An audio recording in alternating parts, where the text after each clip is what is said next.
Hi, this is Regina Y Favors with a new series titled Don't Move Him In. And the title is essentially, it derives from an initial blog article that I wrote that was similarly titled Don't Let Him Move In or something like that. And then I created a collection of blog articles and self-published them in a single book titled Life Recovery After Romantic Hastiness. So I want to get into just a few areas. The series is not going to be long, but just a few areas that we need to consider as women when we are making decisions about who we want to move in, who we want to cohabitate with. Okay. So the title of this particular audio is "Why Does He Accept a Hobosexual Position?" And think about, before you really get an understanding about hobosexual, and I'm just going to give a brief definition of it. Think about position, how you position yourself, and what that actually means. You can, if you think about a line, say at the DMV, if you get there in time, you can take the first position, or at least be among the first 1 to 10. If you get there late, then of course you're going to be at the end of the line.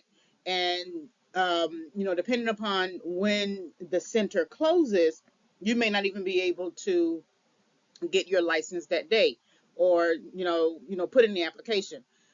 If you think about other types of positions, how you position yourself mentally, emotionally, psychologically, financially, spiritually, it makes a big difference how you interact with people, how you maintain interpersonal relationships, how you maintain your finances, how you maintain your peace, your soul, right?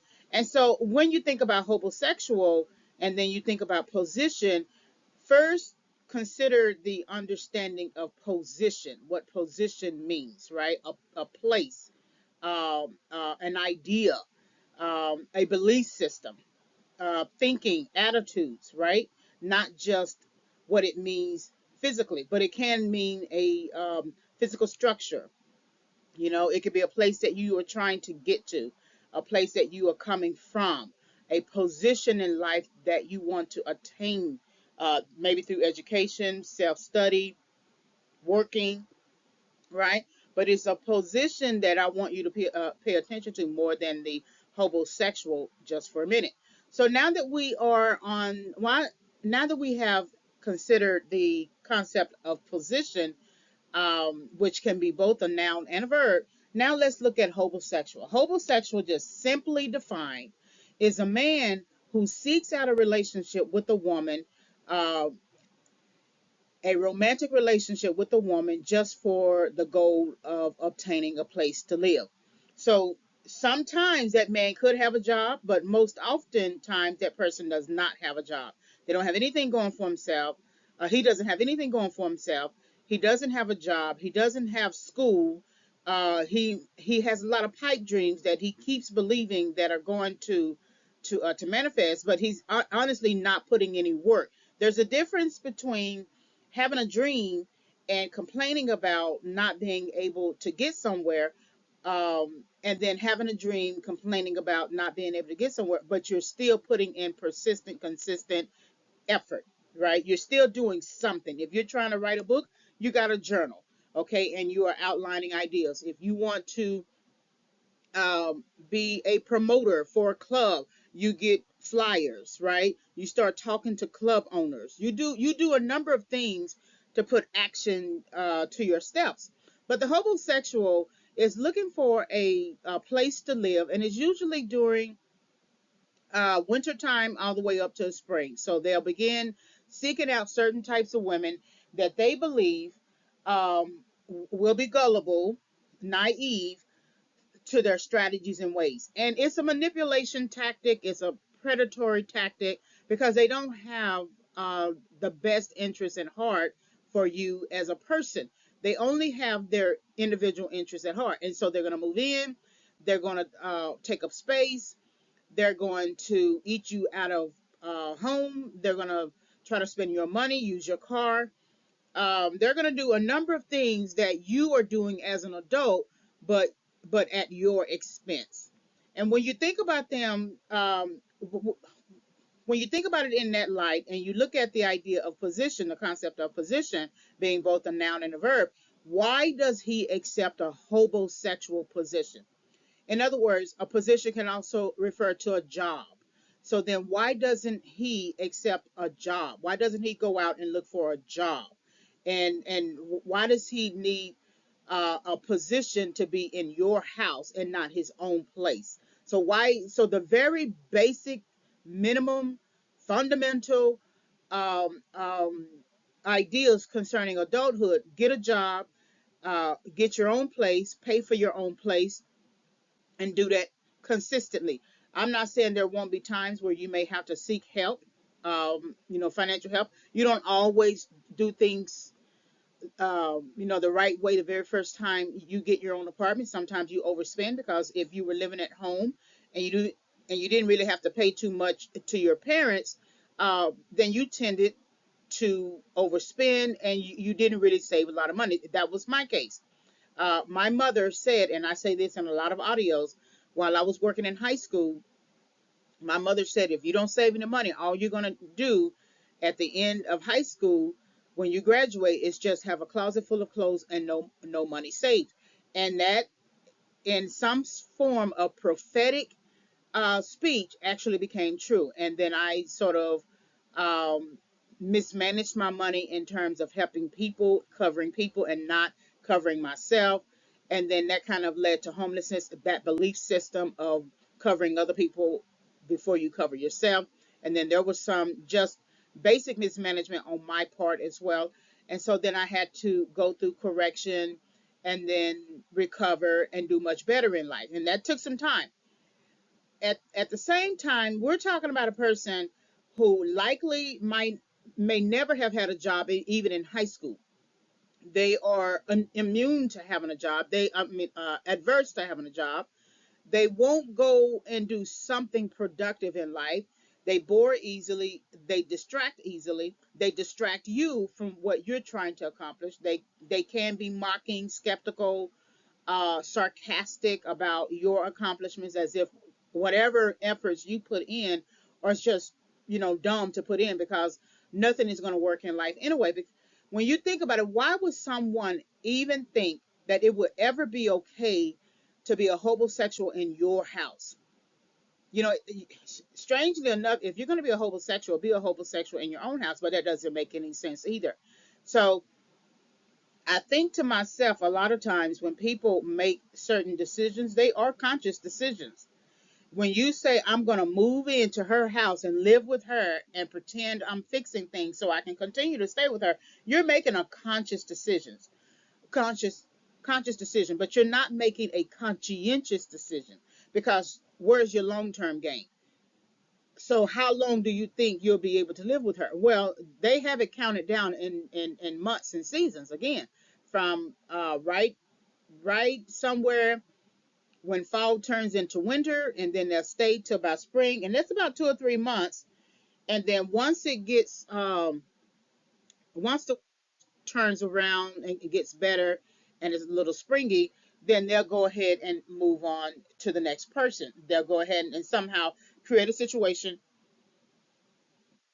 where you guys are arguing and then he has to leave or you have to kick him out or something like that. And that's only he the person feels more than comfortable with being kicked out because they know they have another bed. The person knows that he has another bed somewhere. In fact, during the time he was being a homosexual in your house, he was cultivating multiple relationships, putting them all on dating rotations, and the money that you would give him, he would give to the person whose other bed he was in. So it looked like he was working.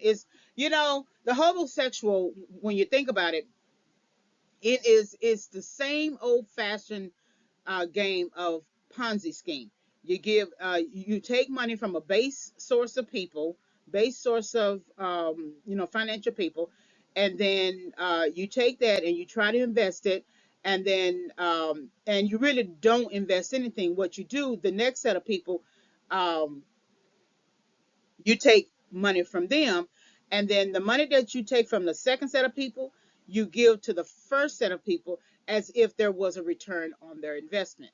And homosexual is just essentially a Ponzi scheme, passing money from one area to the next and telling the next person that you are making money, you are on a job, and you are productive. When in reality, you're just getting money from the first person who thinks you are going out to find a job. Because then when you get money from the second person, uh, and bring it home to the first person, it looks like you've been productive, you've been working, you've been doing everything you're supposed to do.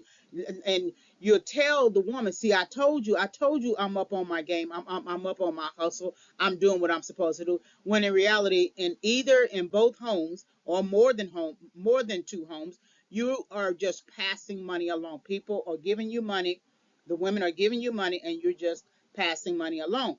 And so you're not making money on your own.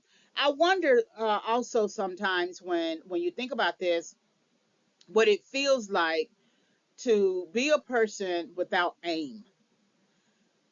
To be a person, I'm not saying that you always have to be strictly a go-getter.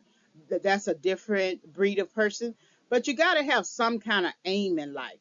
Even if the basic aim, literally the basic aim, is just to go work somewhere, make some money, and come back home. Even if you don't want to go after any dream, you don't care about any education, you'll do whatever enough education to get the job, and you stay on the job. What's wrong with that?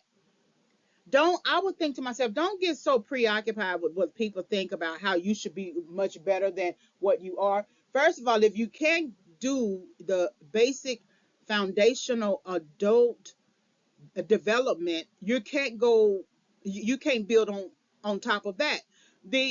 The preparation for adult development really begins in high school. It really does begin in high school. And it's important that you have a job, even if you had a job only for 2 days a week. It puts you in the mindset of work. It shows you, it gives you access to systems. It shows you how people interact socially. You have to clock in. You have to manage your time. You have to be responsible. You have to account to someone, to a supervisor. You may need feedback on your performance. It gives you an opportunity to understand your adult development from multiple perspectives, from the home, from the schoolhouse, from the job, from you yourself. You have to look in the mirror. One thing I understand, I'm very careful of the decisions that I make as I get older. There were some decisions that I realized I should not have made, and it is like one of those things. I hope I would take that type of information to my grave, and I just pray, and it's never ever revealed. But as I've gotten older and realized that I should have made some better decisions, what I realized is that I got to look at myself in the mirror. So the decisions that I make now, I have to be careful about what I do, what I say, how I conduct myself, because I am an English teacher. I teach college English, and that is my calling. And I have to be careful not to do anything that's going to get in the way or keep me from my calling. You have a flow of people deciding to quit teaching for their own respective reasons. But then you have some people who are quitting teaching because they want to go on OnlyFans, not understanding that that information that you put on OnlyFans, your body, your time, your image, is going to be on the internet forever. And so whenever you decide to make other types of decisions in life that may be much more fruitful and productive, no one is really going to trust you, because if you didn't learn how to manage yourself, um, your body and your mind, and not make sure that it's just displayed over the internet, how would we trust you with our business? How would we trust you with what we have going on with us? And the sexual cannot be trusted. At the end of the day, the homosexual cannot be trusted, because in some ways you played yourself, so you can't always say that it was 100% manipulation. And in many ways they played you, because it really was 100% manipulation. They didn't let you in on their game.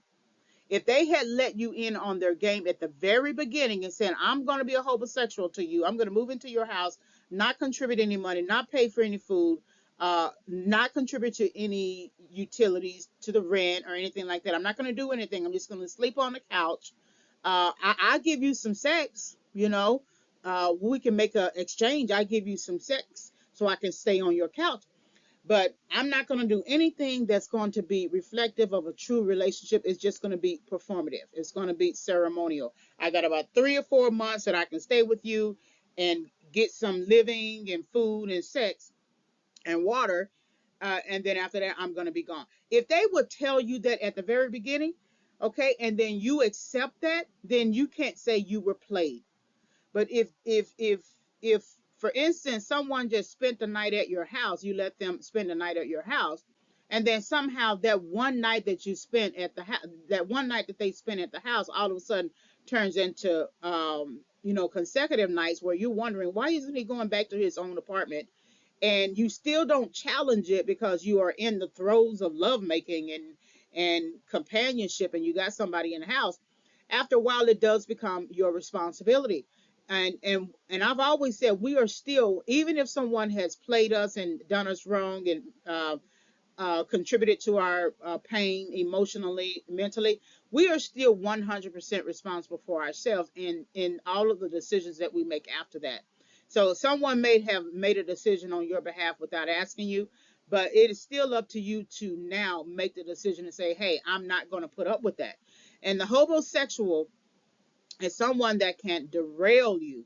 When I say derail you, really think about the train that you ride and it running off rails. And now you are in vulnerable position, defenseless. The train has crashed, and now the rebuilding process is going to take time. You're going to have to pull yourself out of that train. You're going to have to get yourself to a location for help, and then you're going to have to go through medical procedures for help, and then recovery process, everything that is necessary for you to be able to return to at least a better position in life, or return to the previous position in your life. And when you bring in a hobosexual, when you move in a hobosexual, when you add a hobosexual to your life, and that person does not, all they do is subtract and divide. They do not add or multiply to your life. Or if they do add and multiply, it's chaos, it's drama, it's tension, it's hostility, passive aggressiveness, mockery, sarcasm, skepticism, tension, envy, jealousy, anything that is going to affect your mental, your psychology. You can't sleep at night. When you're on the job, you are tired and it's hard to work, and then you're angry, and you're running the risk of getting mad at folks who have not done anything to you, instead of addressing the immediate problem, which is the fact that you have a homosexual in your house. But the immediate root cause of that problem is the decision that you made to let that person still stay there.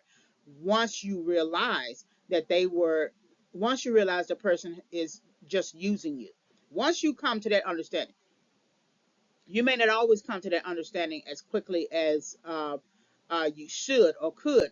But once you do come to that understanding, then you accept the fact that the homosexual is in your house and you are putting up with it. The person is going out and cheating on you and lying to you and not making any money, not contributing. And even if you do give the person some money, the person won't put the money on the bills or anything like that. You assign a task, and a person still won't do it. Then the lights are out. You are risked for eviction. You're having problems on your job. You're having tension with your kids. You're having tension with him. And it's just a hamster's wheel where you all going around the same wheel, not accomplishing anything.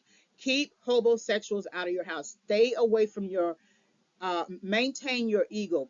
Put your ego in place. Put your ego in position so that you won't accept a homosexual in your life, so that you are not derailed or not turned around, not distracted, not procrastinating on major life decisions, right? Because the homosexual has already made his decision.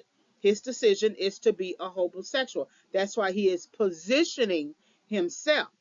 He's been doing this from multiple years, so it becomes essentially a job, and that's why I use the word position. So don't move him in. Why does he accept a homosexual position? Keep that in mind. Do some research on the position by conducting a keyword search, and just really think about that in terms of then adding the homosexual to the mix to understand both.